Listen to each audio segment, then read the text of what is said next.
বঙ্গবাসী জনগণ আপনাদের কাছে এই দাবি পোষণ করছে।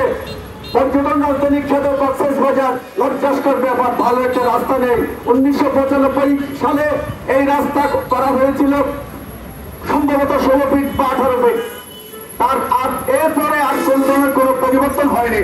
সম্মানিত প্রধান উপদেষ্টা মহোদয়, আপনি দলমত সবার ঊর্ধ্বে আছেন। যদি তাই হয়, আপনার যদি সেরকম দেশপ্রেম থাকে, আপনি দল বল লহর দিয়ে কক্সবাজার থেকে চট্টগ্রাম আপনি সড়ক পথে কক্সবাজার আসুন।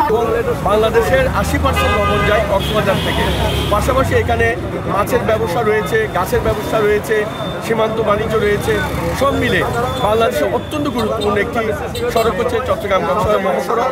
এই সড়কটি ব্রিটিশ আমল থেকে এই পর্যন্ত কোনো ধরনের সংস্কার করা হয় নাই। কোথাও 30 ফিট, কোথাও 18 ফিট, কোথাও 20 ফিট।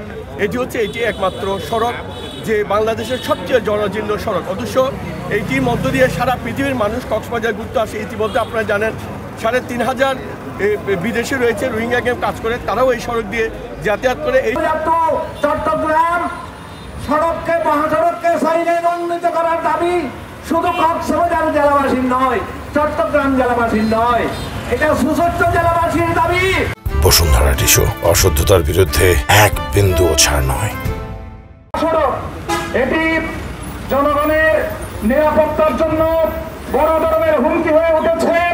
এই অবস্থায় যে দাবি প্রতিনিয়ত জনদাবি হিসেবে উচ্চারিত হচ্ছে, উন্নীত করা, জনগণের সার্বিক নিরাপত্তা, শিক্ষার্থীদের নিরাপত্তা সহ সামগ্রিক নিরাপত্তার স্বার্থে অনতিবিলম্বে 6 লেনে উন্নীত করার এই দাবি বাস্তবায়ন করার জন্য আমি আলোরদিশারি যুব পরিষদ লম্বড়িপাড়া এবং রামনাটক ফোরামের পক্ষ থেকে উদাত্ত আহ্বান জানাচ্ছি।